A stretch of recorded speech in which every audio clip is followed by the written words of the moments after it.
यदि आप चाहते हैं कि मैथिली मजा का सारा ऑडियो वीडियो सबसे पहले आप तक पहुंचे, तो हमारे चैनल को लाल बटन दबा के सब्सक्राइब करें। जी हाँ, और घंटी के निशान को दबाना ना भूलें। Presented by Planet Music। प्रेम से बोली बाबा महेंद्र नाथ की। या दुल्हा तोरा नीक देता, या दुल्हा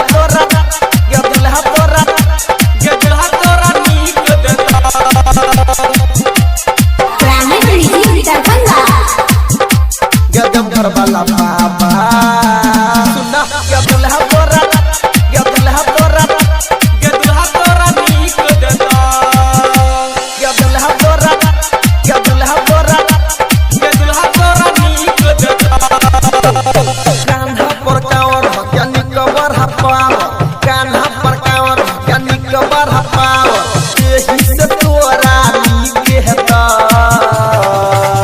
हटे गजब घर वाला बाबा सुना, या दुल्हा तोरा नीक देता। गजब घर वाला बाबा, या दुल्हा तोरा नीक देता। कान्हे पर कामर धके निकबर है पामर, कान्हे पर कामर धके निकबर है पामर, एही से तोरा सीख है तो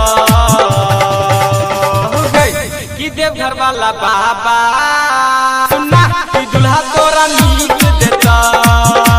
ये देवघर वाला बाबा कि दुल्हा तोरा नीक देता। या दुल्हा तोरा नीक देता, या दुल्हा तोरा नीक देता। म्यूजिक डायरेक्टर किशन राज। गजब घर वाला बाबा सुना, या दुल्हा तोरा डीजे या दुल्हा तोरा ये दुल्हा तोरा नीक देता। या दुल्हा तोरा नीक देता। केते कहियो तोरा के गोरकी बाबा के बार छैना मगे, खुश हो के भोले दानी देखनी मन वरदान गे।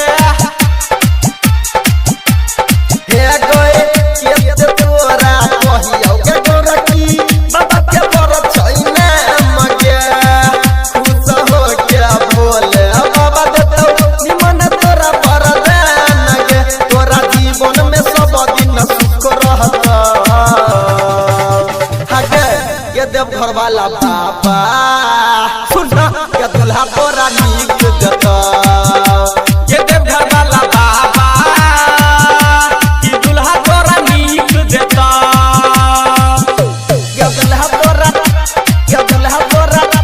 या दुल्हा तोरा नीक देता।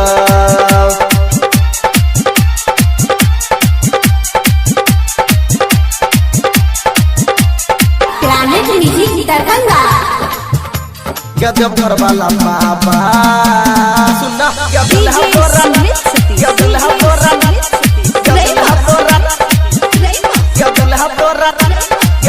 तोरा या दुल्हा तोरा नीक देता। मन तो प्रेमी बन के कांवरिया चललै बाबा धाम गे। बोल बम के नारा लगल गए मिललै बारिया राम गे। हे गोए बबलू किशन एलै के गोरकी देखो बाबा धाम गे। गायक चंदू जल चढ़ल तो मिललै बड़ी आराम गे।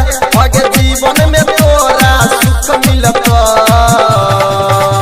हगे ई देवघर वाला बाबा सुना, या दुल्हा तोरा नीक देता। कि देवघर वाला